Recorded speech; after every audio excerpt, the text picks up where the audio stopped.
João capítulo 12, eu vou ler do verso 44 ao verso 50.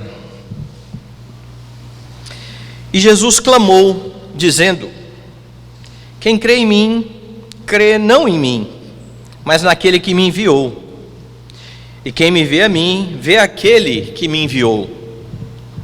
Eu vim como luz para o mundo, a fim de que todo aquele que crê em mim não permaneça nas trevas. Se alguém ouvir as minhas palavras e não as guardar, eu não o julgo, porque eu não vim para julgar o mundo, e sim para salvá-lo. Quem me rejeita e não recebe as minhas palavras, tem quem o julgue. A própria palavra que eu tenho proferido, essa o julgará no último dia. Porque eu não tenho falado por mim mesmo, mas o Pai que me enviou, esse me tem prescrito o que dizer e o que anunciar. E sei que o seu mandamento é vida eterna.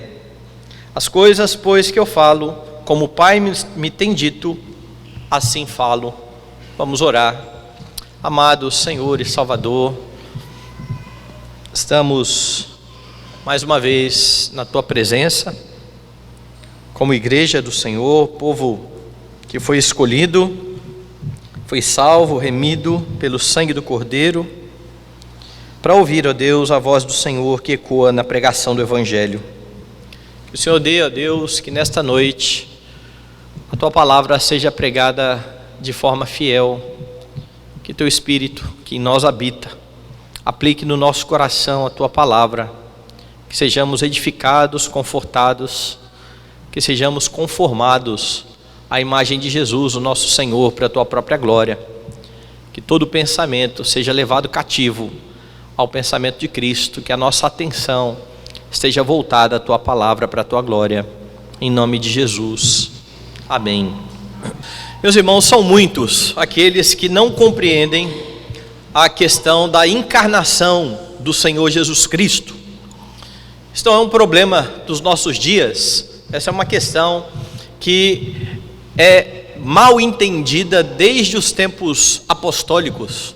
Tanto é que quando Paulo fala da sua pregação sobre Jesus Cristo crucificado, ele fala de dois públicos distintos, judeus e gregos ou gentios, e vai dizer que este tipo de pregação sobre Jesus Cristo crucificado, o próprio Deus entre nós, cumprindo a lei e sendo cravado na cruz, era um escândalo para os judeus e era loucura para os gregos ou para os gentios. E é interessante perceber que uma das razões para as pessoas ficarem questionando a encarnação é exatamente a necessidade da encarnação para que Jesus morra pelos pecados do homem. E então, diante da pregação da igreja de que Cristo voltará, como nós cantamos agora há pouco, alguns vão dizer: ele não volta de jeito nenhum aqui mais. Da primeira vez que ele veio, pregaram ele na cruz, ele não é bobo de voltar aqui. Já ouviu gente falando desse jeito a respeito do Senhor Jesus Cristo? E o texto de hoje lança luz sobre esse assunto.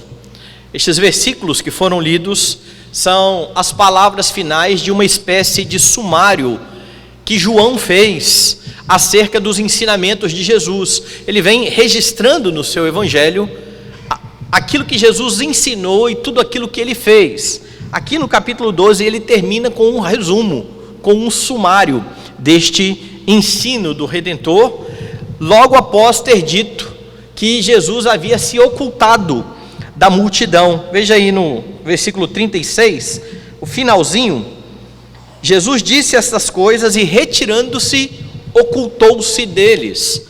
João está informando aos primeiros leitores do Evangelho que este é o momento em que o ministério público de Jesus teve fim. Como eu disse na semana passada, Jesus só vai voltar a estar com o público agora, lá no final, quando ele for entregue às autoridades. É ali que o público vai aparecer mais uma vez. E então, antes de mostrar Jesus com os discípulos no cenáculo, João faz este resumo da mensagem de Jesus Cristo. Nestes versículos, você aprende quais são alguns dos propósitos da encarnação. Por que precisou haver uma encarnação. E o primeiro propósito que você percebe aqui para a encarnação de Jesus é que Jesus veio para mostrar o Pai. Jesus, mais uma vez, se mostra aqui um com o seu Pai. Veja o verso de número 44. E Jesus clamou, dizendo: quem crê em mim, ou quem crê em mim, crê não em mim, mas naquele que me enviou. É óbvio que Jesus não está dizendo aqui que você não deve crer nele e que deve crer apenas no Pai. A mensagem aqui é outra. A ideia aqui é que a fé cristã é uma fé firmada no Deus Trino, no único e verdadeiro Deus, Pai, Filho e Espírito Santo. O que Jesus está mostrando é que é impossível crer em Jesus sem crer no Pai e, consequentemente, no Espírito Santo. Daqui a pouco, nos próximos capítulos, Jesus vai falar da descida, da vinda do Espírito do Senhor. Então não é possível crer no Pai e rejeitar o Filho e o Espírito Santo. Não é possível crer no Espírito Santo deixando de lado o Pai e o Filho. O Deus cristão é o único e verdadeiro Deus que subsiste em três pessoas: o Pai, o Filho e o Espírito Santo. Lá no capítulo 5, Jesus já tinha afirmado: quem não honra o Filho, não honra o Pai que o enviou. Então o que está sendo dito aqui vem nesta mesma direção. Quem crê em mim, crê não em mim, mas naquele que me enviou. A mensagem aqui é a seguinte: aqueles que rejeitam a Cristo estão rejeitando o Pai. Então pense no contexto. Jesus está pregando a judeus, e os judeus estão questionando se aquele que ali está é de fato o Messias. Eles não estão a fim de se dobrar a Jesus Cristo. Eles não estão dispostos a reconhecê-lo como um com o Pai. E então a mensagem é clara: ao rejeitar Cristo, automaticamente eles também estavam rejeitando o Deus que eles diziam amar. Porque não dá para separar estas duas coisas. Porque é por meio do Filho que o Pai recebe glória. Quem ama o Filho, ama o Pai que o enviou. Então, ao crer na obra bendita de Jesus Cristo, você necessariamente precisa crer no amoroso Pai, que, como diz João lá no capítulo 3, que deu o seu Filho unigênito ao mundo, para que todo aquele que nele crê não pereça, mas tenha vida eterna. Quem rejeita Cristo e diz amar o Deus da Bíblia, está cometendo o grande erro cometido também pelos judeus. E você encontra pessoas assim, pessoas que você conversa e elas vão dizer: não, eu creio em Deus. E se você questionar qual Deus? Não, o Deus que fala lá na Bíblia. Em Jesus? Ah, não, em Jesus não. Acho que Jesus foi um revolucionário, Jesus foi um homem diferenciado. Eu creio em Deus, mas eu não creio no Senhor Jesus Cristo. O judeu estava dizendo crer no Deus do Antigo Testamento. E agora, aquele que o Antigo Testamento vinha anunciando está entre os homens. Deus se fez carne, habitou entre nós, vimos a sua glória. Ele faz milagres, ele demonstra que ele tem poder sobre a morte, ele proclama a palavra de redenção. E os judeus dizem: eu não quero. Nós queremos o Pai, nós somos filhos de Abraão, mas nós não queremos Cristo. Este é um equívoco cometido também nos nossos dias, porque quem não crê em Jesus Cristo não tem a vida eterna. Ele é um com o Pai, tendo igual poder e glória, logo merecendo a mesma devoção e adoração. E crer em Jesus Cristo implica crer da forma como ele foi revelado na Escritura. Ou seja, não é permitido que as pessoas creiam em um Jesus da sua própria imaginação. Uma vez eu escrevi uma pastoral aqui para a igreja, falando exatamente isso. Quando eu coloquei no blog que eu tenho, alguns estranharam o título. Eu falei a respeito do falso Deus chamado Jesus. Quando você olha um título desse, você fala assim: o que está acontecendo? Apostatou da fé.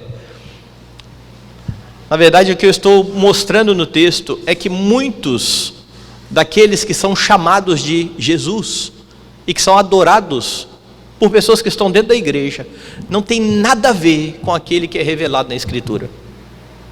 Então, para mim, o pior falso Deus que existe é esse que chama pelo nome de Jesus, não o revelado na Escritura. Esse é um com o Pai. Esse é o único e verdadeiro Deus. Esse é o Deus que se fez carne, que habitou entre nós. Mas esse da imaginação dos homens, esse não passa de um ídolo. Logo, é preciso crer, como dito na Escritura. Quando você olha para o verso 49, você tem isso aí e pode perceber isto. Porque eu não tenho falado por mim mesmo, diz aqui Jesus, mas o Pai que me enviou, esse me tem prescrito o que dizer e o que anunciar. Jesus está falando qual é a mensagem que ele traz. Não é uma mensagem dele, é uma mensagem do seu Pai. É um ensino que tem como fonte o próprio Deus, o Pai. E os homens estão rejeitando, estão querendo deixar de lado. O que Jesus está anunciando aqui, ele já disse no decorrer do Evangelho. Volte aí algumas páginas da sua Bíblia, vá lá no capítulo de número 7, e lembre aí que no capítulo 7, no verso 16, o texto diz: respondeu-lhe Jesus, o meu ensino não é meu, e sim daquele que me enviou. Vá agora no capítulo seguinte, capítulo 8, verso de número 26. Muitas coisas tenho para dizer a vosso respeito e vos julgar, porém aquele que me enviou é verdadeiro, de modo que as coisas que dele tenho ouvido, essas digo ao mundo. Verso 28.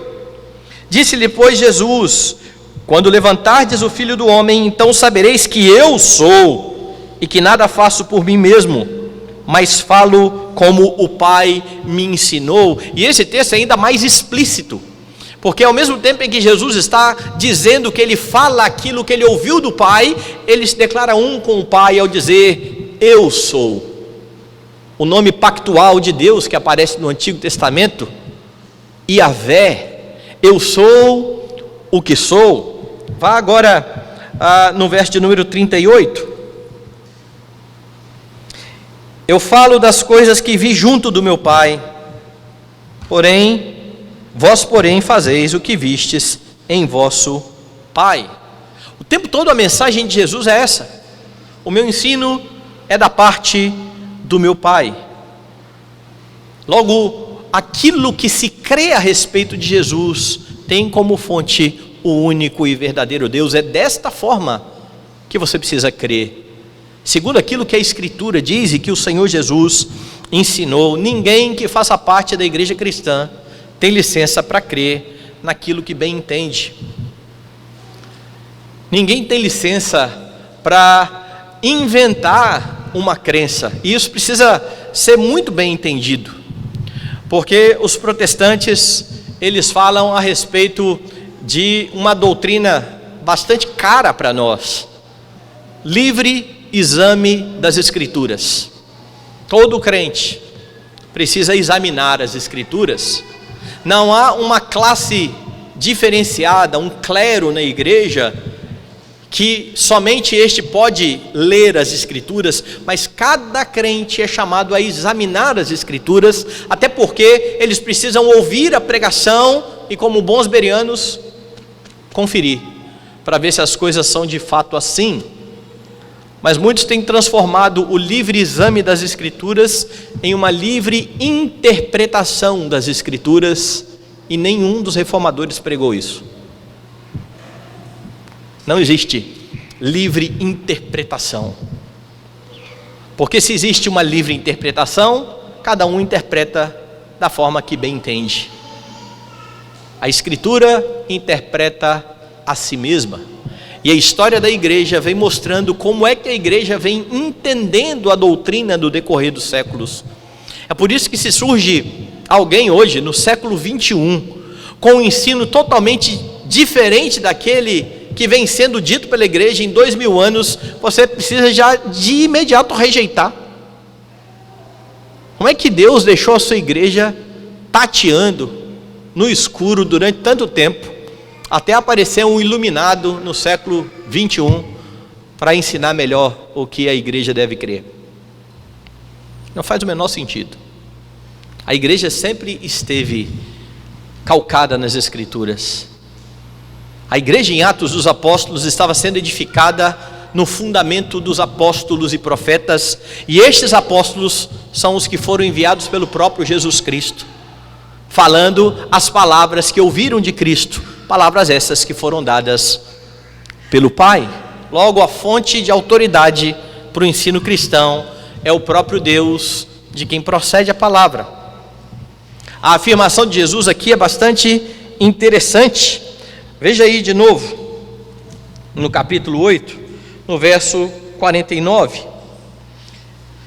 Eu não tenho falado por mim mesmo, mas o Pai que me enviou, esse me tem prescrito.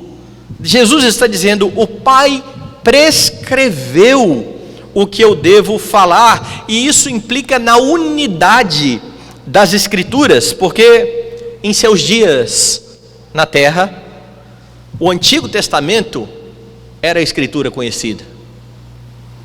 Hoje, quando nós olhamos para esse texto, nós pensamos de Gênesis a Apocalipse, mas os primeiros leitores de João, o público a quem João escreve, pensava nos livros do Antigo Testamento.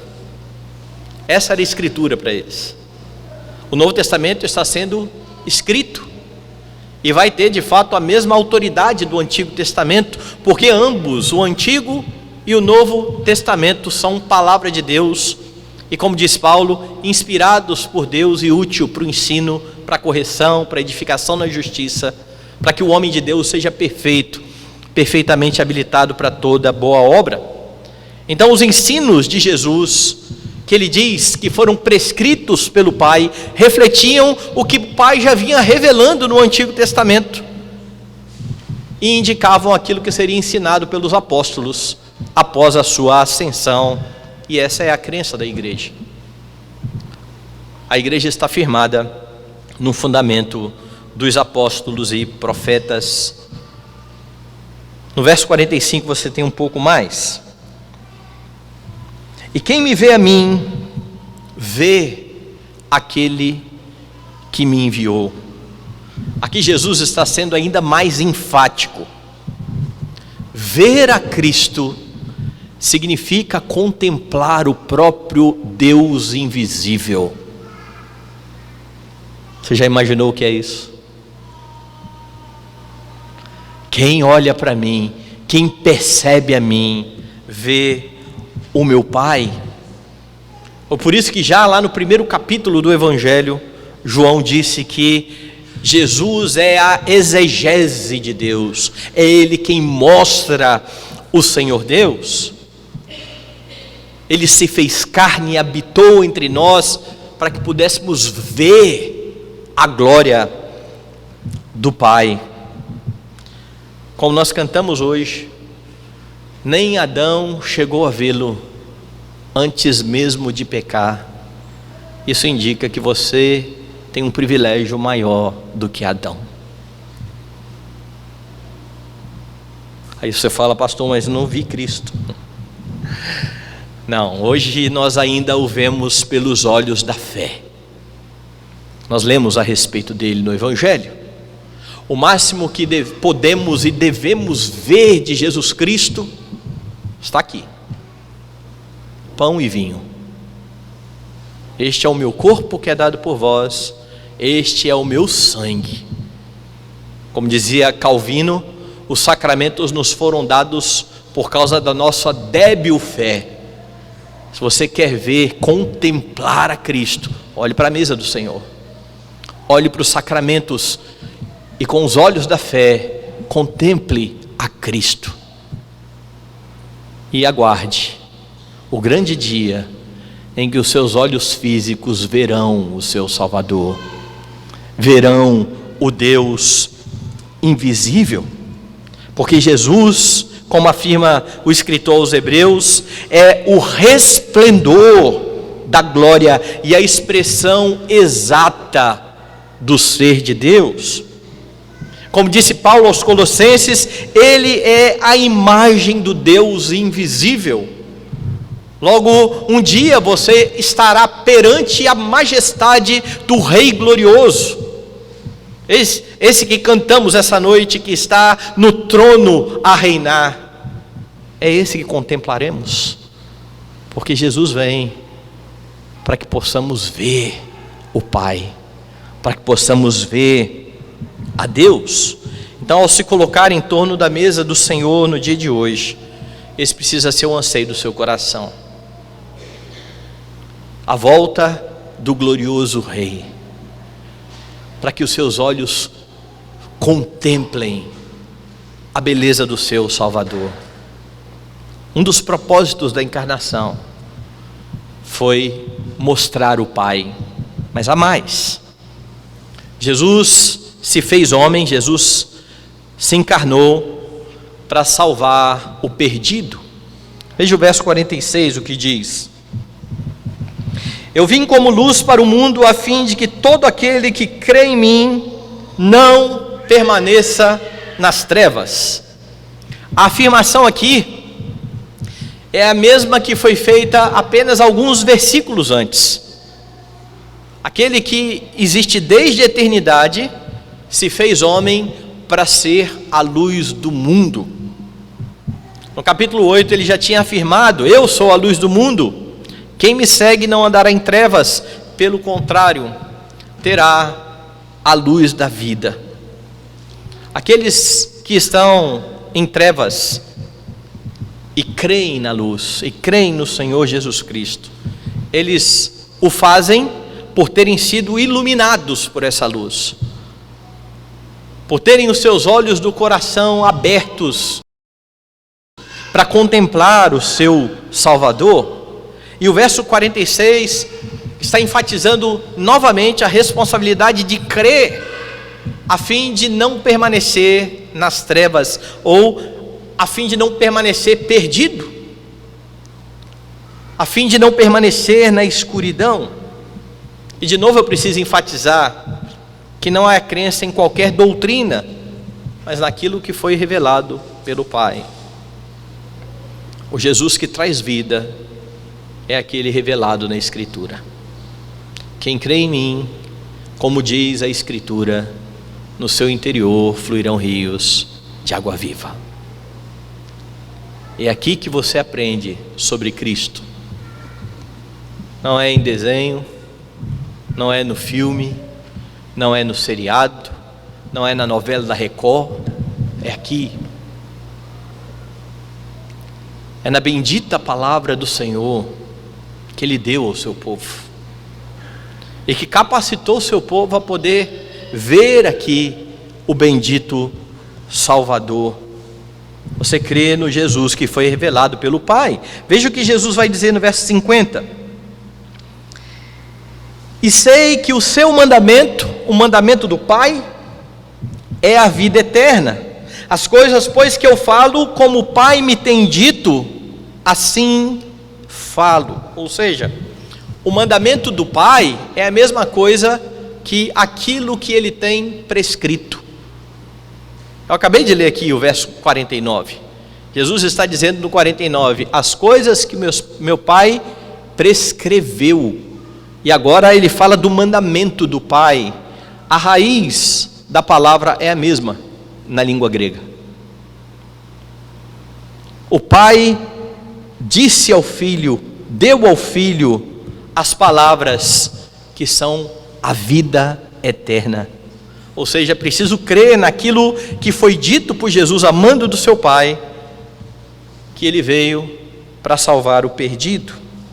Como vai afirmar o próprio apóstolo João, lá na sua primeira carta, capítulo 4, versos 14 e 15, e nós temos visto e testemunhamos que o Pai enviou o seu Filho como o Salvador do mundo. Aquele que confessar que Jesus é o Filho de Deus, Deus permanece nele e ele em Deus. Para estar no Senhor e para permanecer no Senhor, somente dando ouvidos ao Filho, esses serão salvos, esses terão a vida eterna. Lá no capítulo 17, Jesus fará a sua oração sacerdotal. Vai lá no capítulo 17, repare bem o que é dito aí no verso de número 3. E a vida eterna é esta, que te conheçam a ti, o único Deus verdadeiro, e a Jesus Cristo, a quem enviaste. Note que Jesus está dizendo agora, no capítulo 17, a vida eterna é conhecer o único Deus verdadeiro. Você faz isso por meio daquele que se fez carne e que nos disse palavras de vida, palavras de vida eterna. Jesus veio para salvar aqueles que creem no que Ele disse e naquilo que Ele fez, ou seja, no seu nascimento, na sua vida perfeita, no seu sofrimento vicário, na sua morte, na sua ressurreição, na sua ascensão, no fato de Ele permanecer assentado à destra do Pai, como aquele que intercede por nós. É essa a crença para a vida eterna. Não é qualquer crença, não é de qualquer jeito, não é em qualquer Jesus. É por isso que a pregação da igreja precisa ir além do Jesus te ama e eu também. É por isso que Jesus diz que nós fazemos discípulos ensinando todas as coisas que Ele nos tem ordenado, porque isso é necessário para a vida eterna. Não é possível haver salvação sem fé em Jesus, tal como revelado na Escritura, e isso mostra a grande importância desse anúncio do Evangelho. Mas infelizmente, meus irmãos, dentro das igrejas, há muitos querendo levar outras pessoas a crer, sem anunciar o Evangelho. Há alguns sermões atrás eu falei da minha preocupação com aqueles que querem provar a existência de Deus pela criação simplesmente, pelas evidências. Olha, tudo que nós temos evidencia que existe um Deus. É verdade. Quem é esse Deus? Porque se um ateu se convencer que existe um Deus, mas não compreender que o nome desse Deus é Jesus Cristo, não há salvação, não há redenção. Isso é tentar salvar pessoas sem anunciar o Evangelho. Há muitos querendo levar consolo aos corações sem exaltar a pessoa de Cristo. Eu estive em um ofício fúnebre. Ofícios fúnebres são ocasiões em que você sempre vai encontrar corações quebrantados. Tenho um amigo, um bom amigo, que disse para mim assim: Milton, eu gosto muito de pregar em ofício fúnebre. Reverendo Jean, eu gosto demais de pregar em ofício fúnebre. Você encontra ali pessoas precisando e carecendo de consolo. Você encontra ali pessoas que ainda não conhecem a Cristo e que estão quebradas. E é de fato um momento precioso para que Cristo seja revelado, seja mostrado. Mas como eu disse, eu fui no ofício fúnebre dia desses. Ali havia crentes e não crentes. Então era uma oportunidade para confortar corações e para chamar pecadores ao arrependimento. Infelizmente não foi o que o pastor fez. O pastor começou a cerimônia ignorando aquilo que a Bíblia diz lá em Provérbios 15:8. Lá diz assim: o que desvia os ouvidos de ouvir a lei, até a sua oração será abominável. Ou em bom português, quem não é crente é abominado por Deus quando eleva algum tipo de oração a Ele. Mas o pastor, ignorando tudo isso, disse aos presentes: independente do seu credo, faça da minha oração a sua. Eu falei: que é isso? O negócio começou esquisito. Aí ele leu um texto Eu falei, agora é a hora de pregar o evangelho. E o que eu ouvi foi uma pregação de autoajuda. Eu estava com alguns amigos nesse ofício fúnebre, e eu falei, rapaz, só sai autoajuda o tempo todo. Cristo não foi citado, exceto nos textos que foram lidos na liturgia. Mas a pregação não apontava para o Senhor Jesus Cristo. Ela continha palavras que estão aí na boca de qualquer coaching. Como é que haverá consolo e conforto se aquele que é o Deus do consolo não está sendo apresentado?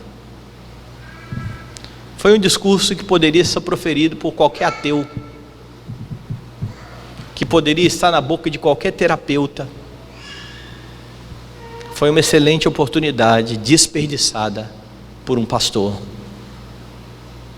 que em vez de exaltar a Cristo, aquele que consola os corações e que salva pecadores, quis simplesmente falar algumas palavras bonitas, colocar as pessoas mais para cima.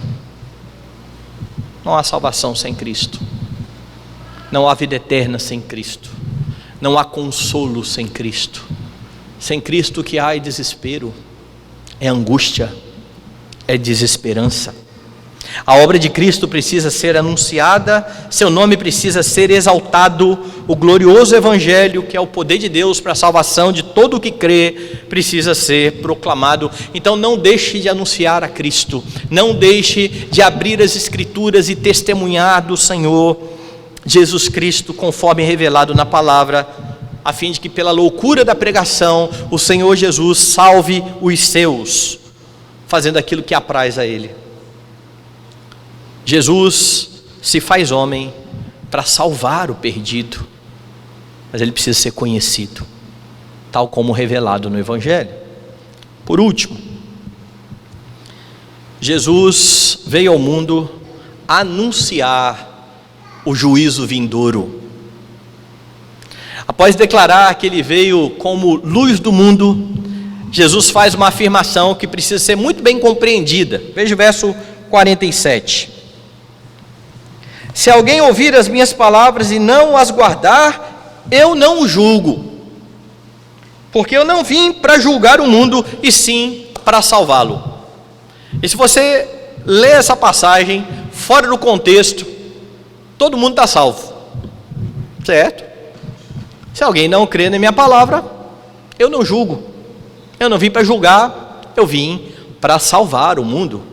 O que Jesus está dizendo aqui? Bom, lembre-se de João, capítulo 3. Volte lá um pouco as páginas da sua Bíblia. Relembre lá o que foi dito por Jesus no verso de número 18. Quem nele crê não é julgado. O que não crê já está julgado, porquanto não crê no nome do unigênito de Deus. Percebe? Quem crê em Jesus não é julgado.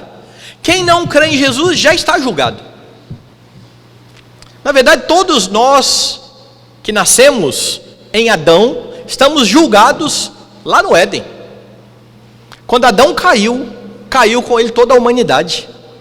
E a partir de então, cada um daqueles que nasce por natureza filho da ira, e não merece outra coisa senão a ira de Deus, ou seja, já estão julgados. É isso que Jesus está falando lá no capítulo 3, certo? Entretanto, o que crê em Jesus não estará diante deste julgamento. Como eu disse, Paulo fala aos Efésios que todos os homens são por natureza filho da ira. Então, quando Jesus fala que quem ouvir a sua palavra e não guardar a sua palavra não será julgado por ele, ele não está dizendo que não haverá um julgamento. Ele está falando que naquele momento não haveria um julgamento, porque quando ele vem, e se faz homem, ele vem para salvar o perdido. Ainda não é chegado o tempo do juízo. Tanto que isso confundiu a mente de muitos discípulos de Jesus. O próprio João Batista, que anunciava o juízo de forma muito enfática, lembra? Raça de víboras, quem vos induziu a fugir da ira vindoura? Ou o machado está posto na árvore, toda árvore má será cortada e lançada no fogo. Eu batizo com água para arrependimento, vem após mim aquele que vai batizar com o Espírito Santo e com fogo. Ele vai salvar e ele vai condenar. Mas quando João Batista não vê isso acontecendo e está preso, a pergunta é: era o Senhor mesmo que era para vir? Ou nós vamos ter que esperar outro? Eles achavam que aconteceria já, e Jesus está dizendo: não é agora. A primeira vinda do Senhor, ele vem como um rei, mas um rei humilde, como um servo sofredor, que se entrega para salvar o pecador. Haverá um dia de juízo, não era aquele momento. É por isso que ele está dizendo: quem crê em mim, quem não crê em mim, eu não julgo. Eu vim para salvar e não vim para julgar. Isso não quer dizer que estes homens serão inocentados. Pelo contrário, se por natureza eles já são filhos da ira, Jesus agora anuncia o que acontecerá no dia final. Veja o versículo 48. Quem me rejeita e não recebe as minhas palavras, tem quem o julgue. A própria palavra que eu tenho proferido, essa o julgará no último dia. E então você compreende o que Jesus está dizendo. Neste momento eu vim para salvar o perdido. Quem não aceita as minhas palavras eu não julgo. Não agora, mas no último dia, as palavras que eu tenho dito acusarão a vocês. Estes homens não escaparão da condenação. Nesse dia a própria palavra de Cristo julgará os homens. E aí você precisa lembrar lá do capítulo 5, volte lá nos versos 45 a 47. Não penseis que eu vos acusarei perante o Pai. Quem vos acusa é Moisés, em quem tendes firmado a vossa confiança. Porque se de fato cresceis em Moisés, também creríeis em mim, porquanto ele escreveu ao meu respeito. Aqui Jesus está confrontando mais uma vez a arrogância do judeu, que dizia: nós somos filhos de Abraão, nós confiamos na lei de Moisés. Só que confiavam na lei de Moisés para a salvação, e por isso rejeitavam a Cristo. E Jesus está dizendo: eu nem preciso acusar vocês. O acusador de vocês diante do Pai no juízo final é aquele em quem vocês confiam, é Moisés, ou seja, é a lei de Moisés. Porque diante do Pai a acusação está aqui nos 10 mandamentos, e diante do espelho da lei todo homem é um transgressor. Logo, todo homem merece a ira de Deus, está condenado. Mas há algo interessante e importante aqui de você notar, porque a lei de Moisés aqui está equiparada à palavra de Cristo. Vocês estão dizendo que creem em Moisés, a lei de Moisés irá acusá-los. Mas se vocês não creem em Moisés, como é que vocês vão crer em mim? Moisés falou sobre mim. Então o que Jesus agora falava no Novo Testamento não era nada diferente do que Moisés já havia dito. Tanto é que no Sermão da Montanha o que Jesus faz é interpretar a lei de Moisés de forma correta, é anunciar aquilo que o povo deveria ter compreendido da lei de Moisés. Isso acontece então porque os escritos de Moisés foram inspirados pelo próprio Jesus. Não há divergência entre Moisés e Jesus Cristo, não há divergência entre a lei e o Evangelho. O que precisa haver é entendimento. A lei ordena, o Evangelho faz. O que Jesus fez foi cumprir a lei e morrer em lugar dos pecadores. Esse é o anúncio do Evangelho. É por isso que quem crê em Cristo é visto pelo Senhor como alguém que não quebrou a lei. E mais ainda, como alguém que cumpriu toda a lei. Porque em Cristo nós somos vistos como cumpridores da lei. Jesus veio para salvar o perdido que dá ouvidos à sua palavra. Todavia, aquele que rejeita a palavra de Cristo, no último dia será julgado pela palavra do próprio Senhor. Encontrará a acusação da própria palavra do Senhor, ou seja, não há a menor chance de aqueles que rejeitaram a Cristo serem livrados da ira vindoura. E não há outro caminho para a vida eterna, senão a pessoa bendita de Jesus Cristo. Ainda que para muitas pessoas o juízo do Senhor se demore, a Bíblia diz que Deus já reservou um dia para o juízo. E este grande dia faz parte da pregação apostólica. Está presente na pregação da igreja, como pode ser visto, por exemplo, no discurso de Paulo, quando ele está lá em Atenas e ele se vê no Areópago em meio a muitos pagãos. Ele termina o seu discurso assim, lá em Atos 17. Ora, não levou Deus em conta os tempos da ignorância, agora, porém, notifica aos homens que todos, em toda parte, se arrependam, porquanto estabeleceu um dia em que há de julgar o mundo com justiça, por meio de um varão que destinou e acreditou diante de todos, ressuscitando dentre os mortos. Haverá um dia de juízo. E na encarnação, Jesus vem para anunciar esse dia. E a pergunta é: como é que você encontrará o Senhor nesse dia? O que espera você nesse grande e terrível dia?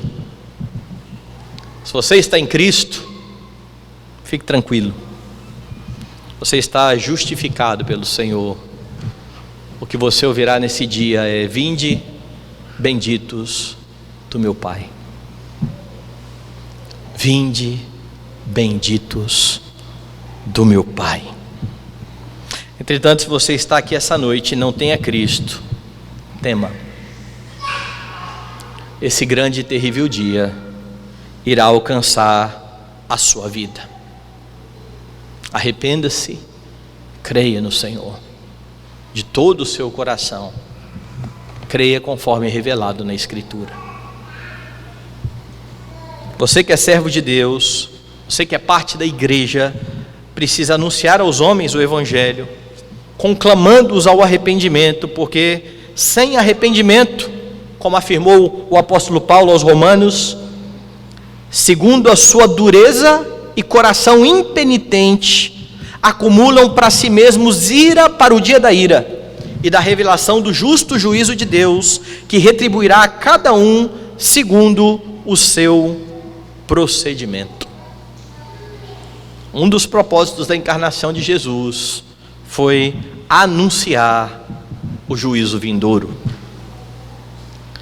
O texto então mostra alguns destes propósitos da encarnação. Jesus veio mostrar o Pai, e é por meio dele, e somente por meio dele, que os homens terão o privilégio de ver a Deus. Em Cristo você verá o Senhor em toda a sua glória. Anseie por esse dia. Suplique ao Senhor que venha. Maranata, vem, Senhor Jesus. Jesus veio para salvar o perdido, por meio da sua obra redentora. Ele concederá aos que creem a vida eterna, e estes estarão eternamente ao lado do Filho de Deus. Jesus veio para anunciar o juízo vindouro. Aqueles que não se renderem a Ele em sua segunda vinda irão vê-lo, ficarão aterrorizados. Se você quiser uma amostra do que acontecerá nesse dia. Apocalipse 6, versos 15 a 17.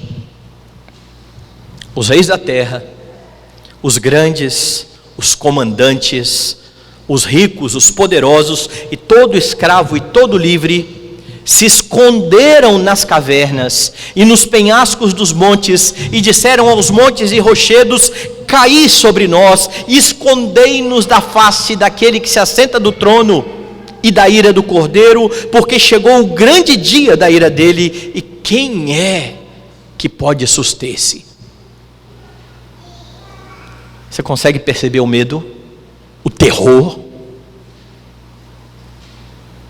É assim que estarão todos os não crentes diante do Senhor, que encontrarão a palavra que os acusará. Entretanto, aqueles que estão em Cristo têm nele um advogado, um defensor. Esses não precisam ter medo. João afirma na sua carta: aquele que confessar que Jesus é o Filho de Deus, Deus permanece nele e ele em Deus. E nós conhecemos e cremos no amor que Deus tem por nós. Deus é amor, e aquele que permanece no amor permanece em Deus e Deus nele. Nisto é em nós aperfeiçoado o amor, para que no dia do juízo mantenhamos confiança. Então veja o contexto de João: o dia do juízo, esse dia em que os homens estão aterrorizados, dizendo: as montanhas caiam sobre nós, chegou o grande dia da ira do Cordeiro. É desse dia que João está falando aqui aos crentes. Mas ele diz assim, ele continua dizendo assim: pois segundo ele é, também nós somos neste mundo. No amor não existe medo.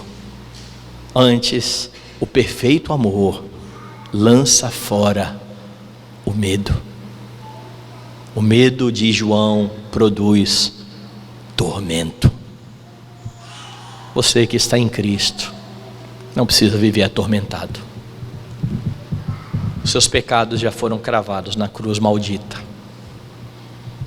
Enquanto este dia não chega, o dia em que você ouvirá: vinde, bendito do meu Pai, você precisa, no poder do Espírito Santo, viver para a glória do seu Senhor. Cada um dos seus dias, morrendo para si mesmo, vivendo para o seu Redentor.